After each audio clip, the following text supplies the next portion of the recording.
And so now I'd like to introduce our first presenter, Dr. Sullivan, and he'll tell you a little bit about his background.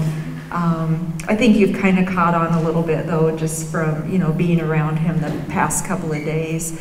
But he is a great guy to talk about Wellbutrin, because it is something that he prescribes a lot. And I'll tell you, he probably won't tell you this, but he is a very busy physician. And so one of the presenters talked about, I think it was Dr. Klepser, he said, when you go to the doctor, I know you spend more time in the waiting room and with the nurse than you do with the actual doctor. And that's him, because he's so busy. He sees probably 25 patients or more a day, and many of them are getting this prescription filled. So he is an expert on it. So please help me welcome Dr. Sullivan. All right, good morning everybody. Thanks Judy. Again, I'm Dr. James Sullivan. I'm a family medicine physician. I practice out of Fremont, Nebraska, which is just outside of Omaha, Nebraska. I do full spectrum family medicine. Until recently, I was doing inpatient work. I'd round on my patients before clinic. I do colonoscopies, so everyone get your colon cancer screening. It's now age 45 for you younger people, so just a plug on that. So my topic today, Wellbutrin, the Welly bee of the 21st century. Where did I come up with that Welly bee? So my 21-year-old daughter, Grace, Wellbutrin, she was asked by many of her friends about this medication. Some of them are on it, and they've coined the term, my daughter coined the term, Dad, tell me about Welly bees. What's a Welly bee? Is it like a new street drug or something? No, it's Wellbutrin. So basically, I want to do this talk. I have noticed a trend in my practice, and I think it's ubiquitous throughout the country. Mental health issues have skyrocketed in the past 3 years, and I think it's a direct effect of the pandemic. I see probably, I would say about 75% of the people I see in my clinic have some sort of mental health issue that they want to talk about. So they come in for their diabetes, or they come in for their stubbed toe, and oh, by the way, I feel horrible, I'm depressed, I'm anxious, So, and of those 75% of people, I probably prescribe to about 25–30% of them. And Wellbutrin is one of my go-to medications, one of many, and we'll talk about the different medications, but I just want to kind of focus on Wellbutrin or Bupropion today.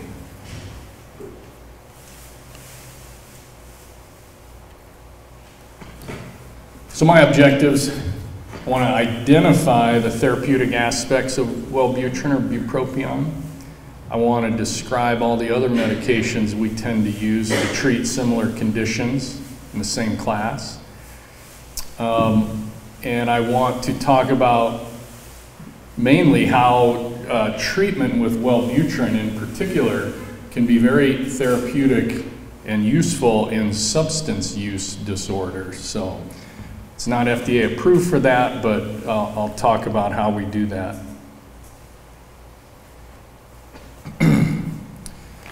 So there are several therapeutic classes of medications. Every disease state we use medications, and there's different therapeutic classes based on how these medications work in the body. So we classify them, in families. The names tend to be similar, at least the end of the name, as you well know, in pharmacy.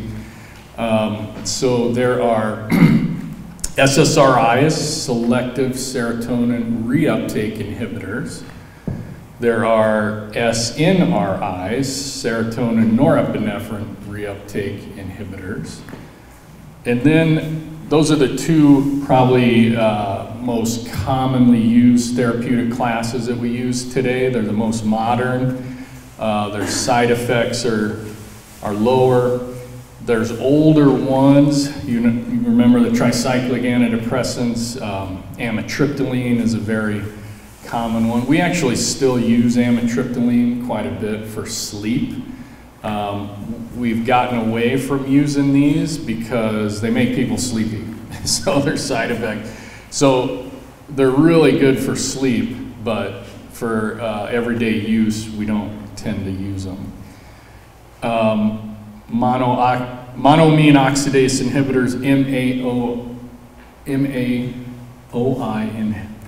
MAOIs, and you in pharmacy probably read all the time. If you know, this is one of the major contraindications for a lot of medications. If you're on an MAO inhibitor, you can't use this med. I don't know why they even have that disclaimer. I don't know of anybody who's on an MAO inhibitor. Do you guys fill that in your pharmacies? I don't even in the psych world. We just don't use them anymore. They're dangerous. They're not great. A lot of side effects. So, so I just wanted to mention them as an older class. So then there's the atypicals. It's kind of a catch-all word, atypical antidepressants. Remeron is a good new one that we're using. Trazodone, again, really good antidepressant when it first came out, but made people sleepy. So I use trazodone a lot for a sleep aid, rather than, I don't like Ambien at all. I think that's a terrible medication, but my opinion. So trazodone's a much better thing to use for sleep. Vibrid's a brand new one, Brintellix, new one. There's several others that are new as well, and we lump them into the atypicals. I don't know if you guys ever, a lot of times a new med will come out and I will look up the mechanism of action. I don't know if you have Hippocrates or whatever database you use to see the mechanism of action. What I love the most is mechanism of action unknown. How do we not know? A lot of these atypicals, you'll see that. We don't know what they do.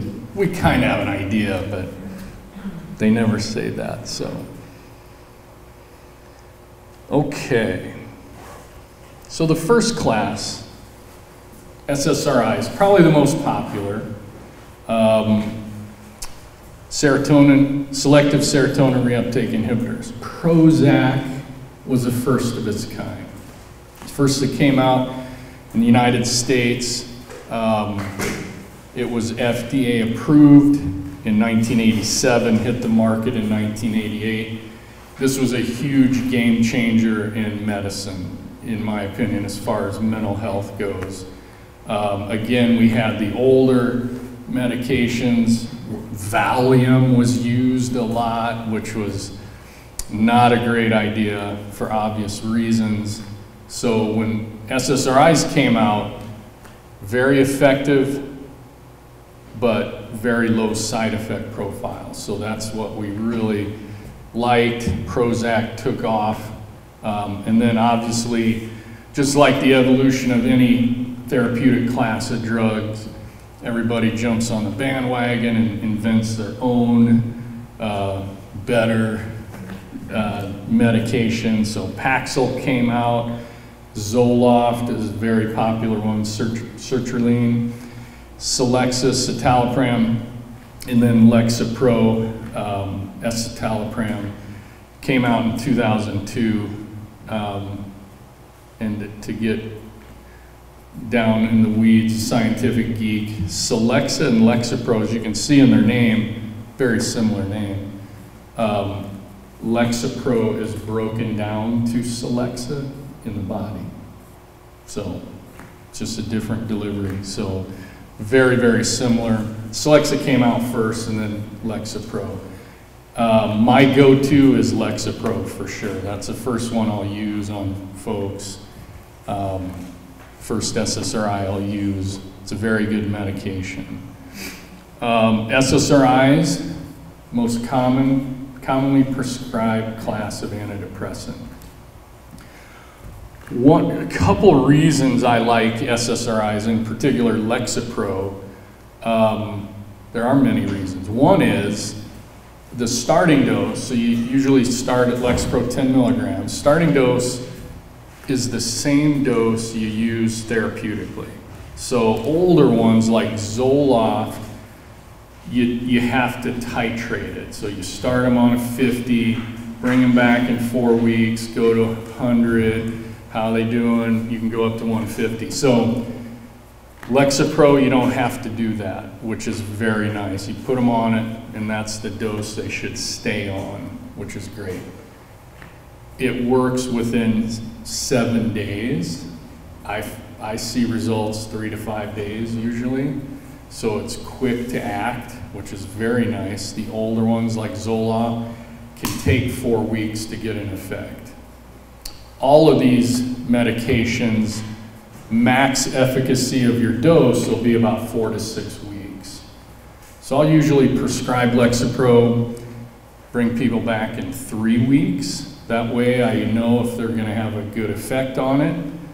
And then it's still gonna get better for them. So how do these medications work? SSRIs. So stop serotonin from being reused or reuptaken by binding to the serotonin transporter called the SERT and blocks serotonin transport. So what that does is your presynaptic neuron puts out serotonin for you to use. Then the postsynaptic neuron takes it up to be metabolized. So it's like a system, you know. Put out serotonin, uptake it again to metabolize it, to reuse it.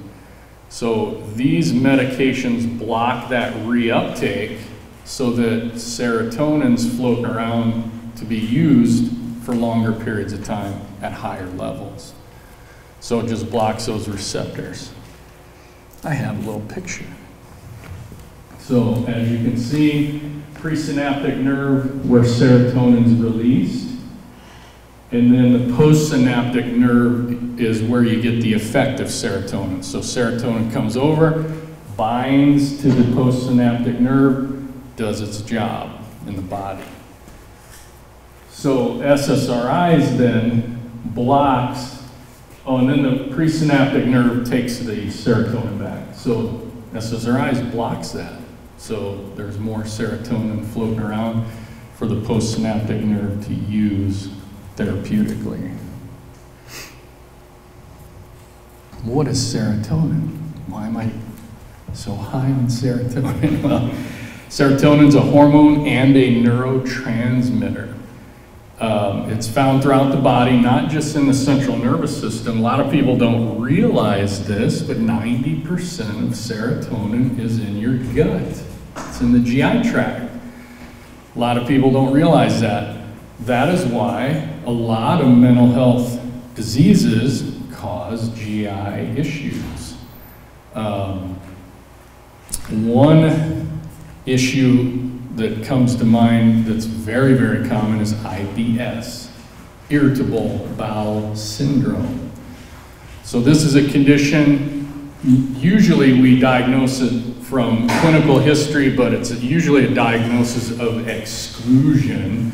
So people have usually loose stools alternating with constipation back and forth. Some people have diarrhea predominant, some people have constipation predominant, IBS. There's urgency to go, you eat food, you gotta run to the bathroom, cramping, you know, you can have nausea, you can't eat certain foods.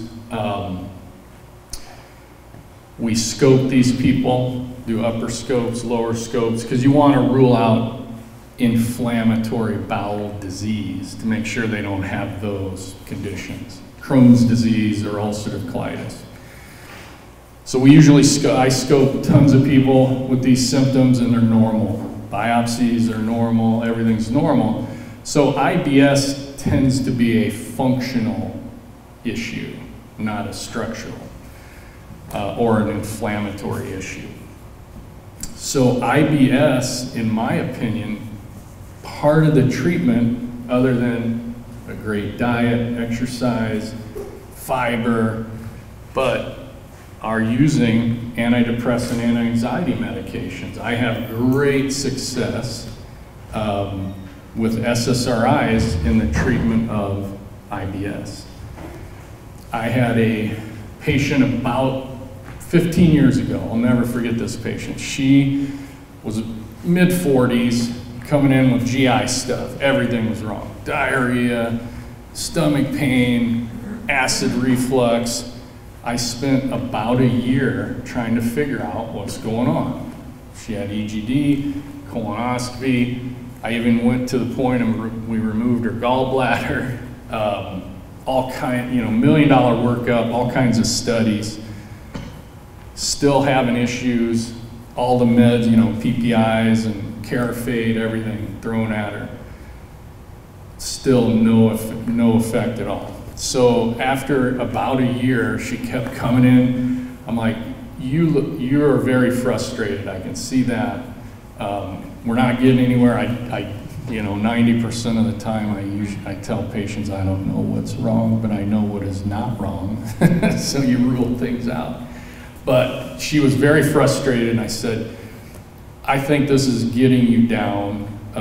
Let's try something new. Why don't we put you on some Wellbutrin and see how that works? And lo and behold, I saw her back in about 4 weeks. And she was sitting there with her husband. How's the medicine? Oh, I don't know. I don't really feel much of a difference. The husband almost shook his head off his neck saying, oh my God, she's a different person. Can't believe it. We spent the whole visit talking about it, and let's keep going on it. At the end of the visit, I said, hey, by the way, how's your stomach doing? I didn't even think about my stomach. Symptoms completely gone. Bowels regulated. I mean, she was 9-day different. So that was a big, early in my career, 15 years ago, that was a big eye-opener. Like, maybe IBS is, that's a good med for IBS. So, serotonin was discovered in the 60s in the body as a hormone, and interestingly, they found very low levels of serotonin in people who committed suicide. Post-mortem exams, their serotonin levels were really low, so that's how we kind of started correlating serotonin with depression and anxiety. Okay, what does it do in the body? Well, it's linked to learning, memory, happiness, or feelings of happiness, regulates anxiety. Again, there's the bowel function and digestion, regulates that. It can help in your sleep cycles. Everyone's heard of melatonin. That's another hormone we make in our body. It's really connected to the sleep cycle or the circadian rhythm. So we used to use it for jet lag. If you're going to Europe, take melatonin. It'll help you regulate your circadian rhythm. But now it's caught on. It's a very popular over-the-counter medication for insomnia. I don't know if it works great. It doesn't make people sleepy or anything, but it might help regulate your sleep cycle. But serotonin is required to produce melatonin in your body. So low levels of serotonin, low levels of melatonin, poor sleep. It's kind of all related.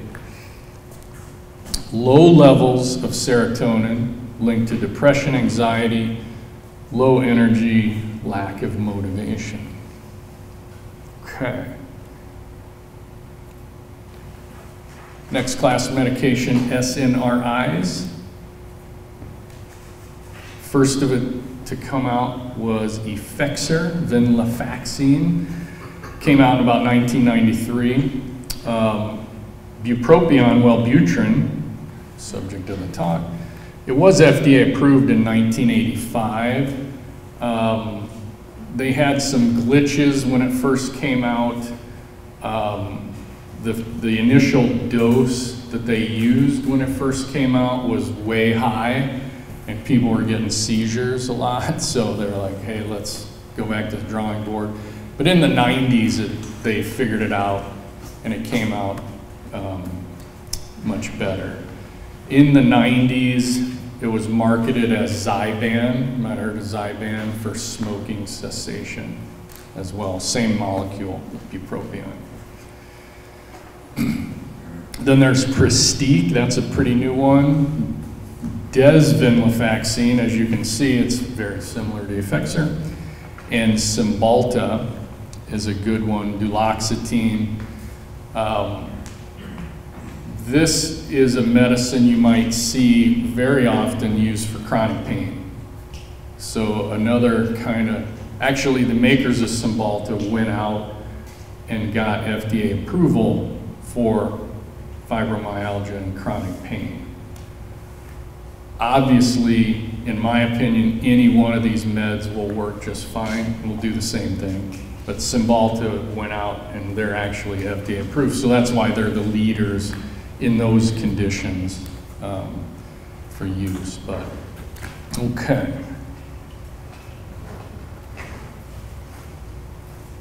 So similarly to SRIs, SNRIs kind of do the same thing. They do the same thing with serotonin. They block the reuptake, but there's another neurotransmitter that they block the reuptake in, that's norepinephrine. So they work on both of those. What is norepinephrine? Norepinephrine is also a hormone and a neurotransmitter. It's also called noradrenaline. This was identified in the 1940s, and as you can tell in the name epinephrine or adrenaline, its role in the fight or flight response is critical. So it's related to fight or flight. So are we familiar with fight or flight? Have you heard of that term? So there's two responses in the human body that are instinctual, they're not conscious. There's fight or flight, rest and digest. So fight or flight is where you're running away from the saber-toothed tiger who wants to eat you. So, or you stand and fight him. So things happen in the body when you're in the fight or flight response. So blood flow is shunted away from the GI tract to your muscles, so you can run faster or fight better. Your brain is flooded with norepinephrine, adrenaline type neurotransmitters so that you can think quickly, you can react quickly, etc. So it's a very kind of high intensity state of being. Whereas rest and digest, as you can imagine, when you're safe, you're in your cave, you got away from the saber-toothed tiger, you can rest, so blood goes back to the GI tract to digest all the food you ate. Then certain neurotransmitters are put out so you can sleep better and relax, your muscles calm down. That's why if you have a lecture after lunch, everyone wants to take a nap. You're in the rest to digest. So I'm glad I'm the first one this morning. I think Chris is after lunch too. So that's fight or flight. Now, that's what I see in people. People in our society, we tend to be locked into fight or flight. That's the problem. We're just go to work, our kids, our family life, our jobs, our social media, everybody's locked into fight or flight. And that's very unhealthy because of all this, you know, there's neurotransmitters and things in the body that get produced You're not supposed to stay in fight or flight, but we tend to stay in fight or flight, and I think that's related to a lot of mental health issues that we have. So the effects of norepinephrine: increased alertness, arousal, cognitive function, attention. Norepinephrine can constrict certain blood vessels, helps maintain blood pressure in times of stress. We use norepinephrine in the ICU if a patient is hypotensive and they're septic or whatever. We give norepinephrine in the IV and it supports blood pressure because it's a vasoconstrictor. Can affect your sleep-wake cycle, mood, and memory, just like serotonin. Low levels are linked to anxiety, depression, interestingly ADHD, because remember, it can increase your alertness, maybe a little too much. Chronic headaches can be related too, so.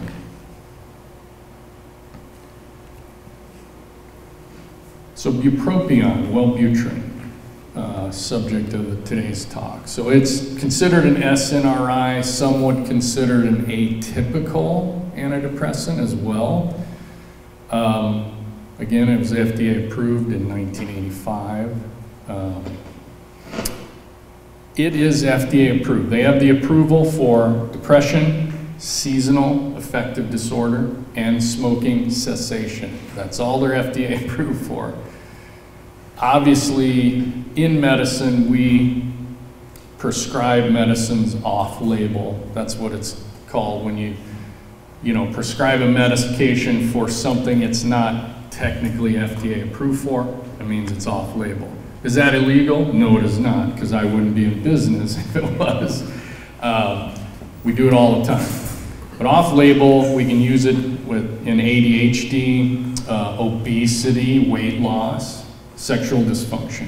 Because of all the SSRIs and SNRIs, Wellbutrin has the lowest sexual side effect.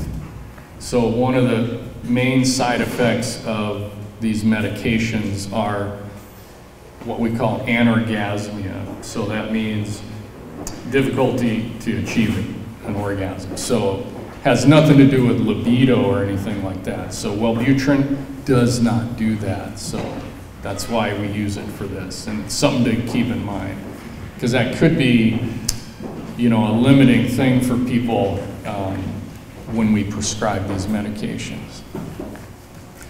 So Wellbutrin, bupropion, inhibits reuptake of serotonin, norepinephrine, like I mentioned, and also dopamine. So this is a very important activity that Wellbutrin does. Works with dopamine. What is dopamine? Also it's a hormone and a neurotransmitter as well. So dopamine's made in the brain. Dopamine is intimately linked to pleasure, reward, attention, happiness, feelings of well-being. It's coined the feel-good hormone. So why don't we put dopamine in a pill and start taking, I don't know. I need to invent that, I think. So excessive levels of dopamine can cause mania. That's one of the issues in bipolar disorder is manic episodes. So dopamine tends to be at higher levels in those folks for a short period of time. Low levels of dopamine, on the other hand, you've heard of Parkinson's disease. That's an issue with dopamine levels are depleted and you get Parkinson's. Low levels, again, talked about ADHD, concentration, etc. Restless leg syndrome can be a dopamine issue. So why don't we use Wellbutrin for Parkinson's disease?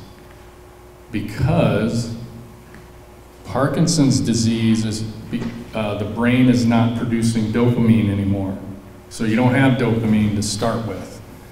Wellbutrin just works on the reuptake of dopamine. So if you don't have dopamine, you don't have anything blocked the reuptake, so it's not a medication used in that condition, unfortunately.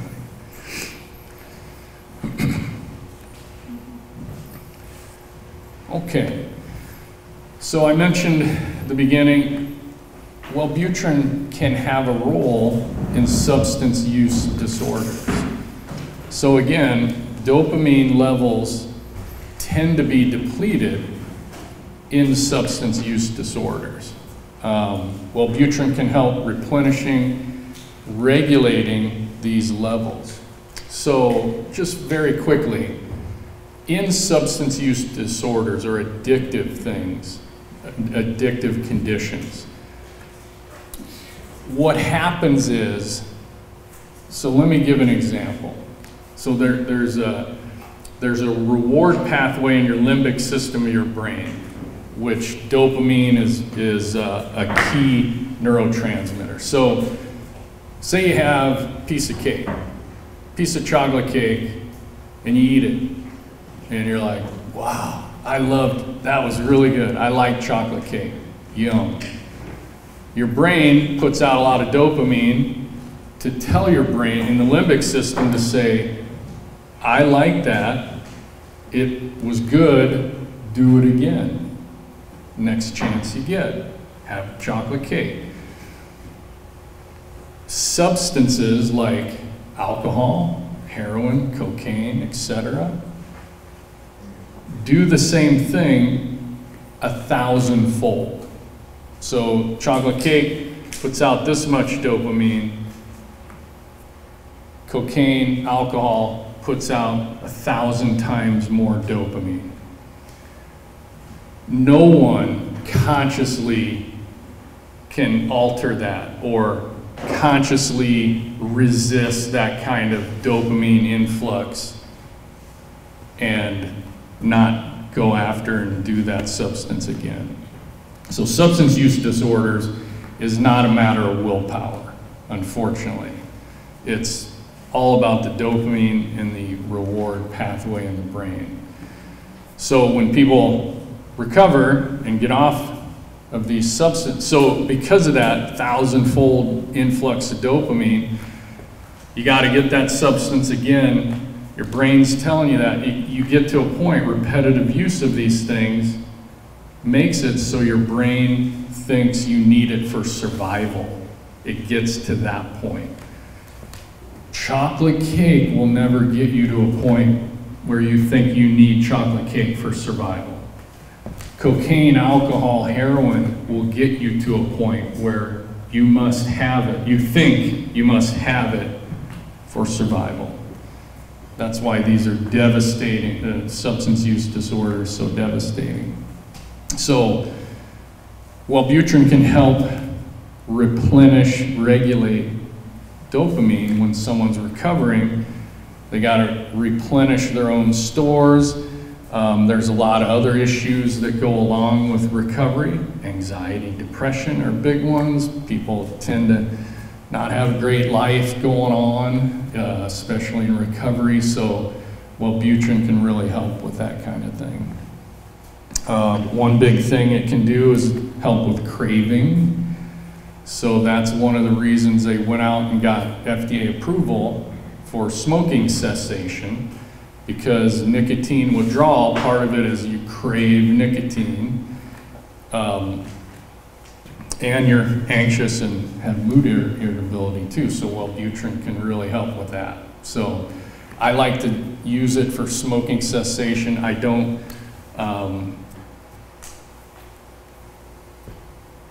usually prescribe it right off the bat. I hope people can stop on their own, but if I want to get them to stop, I'll have them take Wellbutrin for 4 weeks, then make that their stop date so that it's in their system. Again, gambling addictions, shopping addictions, eating addictions, so that's where it comes into play for obesity and weight loss. As a matter of fact, a lot of the new weight loss medications, Contrave in particular, has bupropion in it, naltrexone and dopamine. or naltrexone and bupropion. So combination medicine. So that's how it helps with weight loss.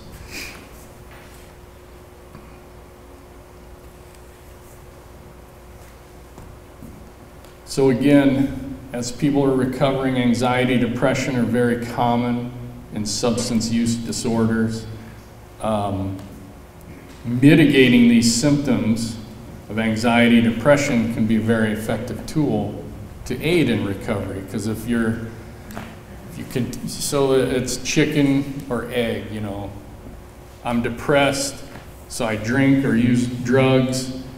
Is that why? Or I drink and use drugs, makes me depressed because it ruins my life. So it's hard to say. The answer is yes to both. It doesn't really matter. You just got to treat the symptoms. So Wellbutrin can really work well in mitigating these symptoms as a person is recovering.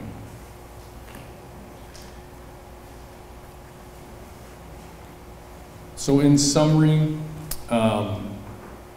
most common drug classes we use for anxiety and depression: SSRIs, SNRIs, like I mentioned. My go-tos personally as a physician are Lexapro and Wellbutrin. And it kind of depends which one do I use. It's hard to, I kind of get a feel for the patient. If the patient is kind of a more apathetic person, low energy, low motivation, Wellbutrin's perfect. If a patient is a little more, or anxious, if a patient's a little more depressed, like sleeping all the time, you know, just ready to, hopeless, helpless, that's when I'll use Lexapro. Now at that 3-week point when I bring them back, how's the medicine working? Not working at all. I'll switch them to the other. So Lexapro to Wellbutrin, Wellbutrin to Lexapro. Works pretty well. And I have found in my practice that you just have to find the right medication for the right person. I will go with Effexor, I will go with Zoloft, you know, depending. You just gotta try things if they're willing to find the right one. Medications in these classes are very effective, and the reason is their side effects are much better than the older antidepressants that we used to use. Much more minimal side effects, and nowadays minimal cost. So a lot of these medications are generic, which is great. Cost is always a limiting factor, although generic bupropion is still pretty expensive, even though it's generic. In particular, Wellbutrin, very effective medication treating anxiety, depression, other conditions associated with dopamine dysregulation. Just to throw this out, does anyone have an idea where Wellbutrin falls out on the most prescribed drug list in America? 100th, 50th? You know, number one is probably, I don't know, Lipitor or diabetes med. Number 18. 18. 28 million prescriptions were written for Wellbutrin in 2020. And I guarantee you that number skyrocketed because of the pandemic. So it's very good med. That is all I had. Does anyone have any questions?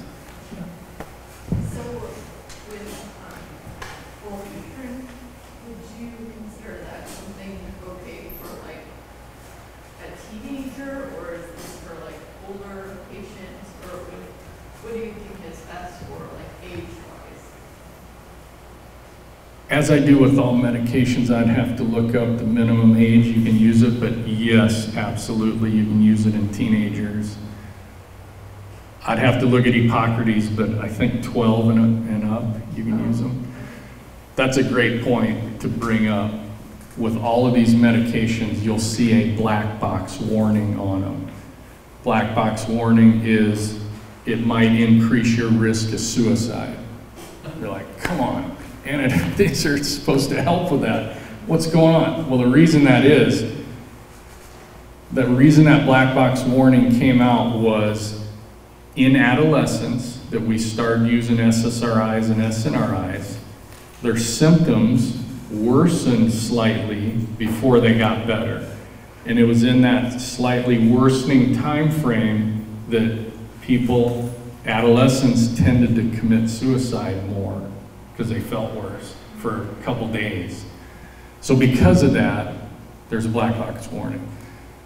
I, as a family medicine doctor, will rarely prescribe anything for a suicidal teenager.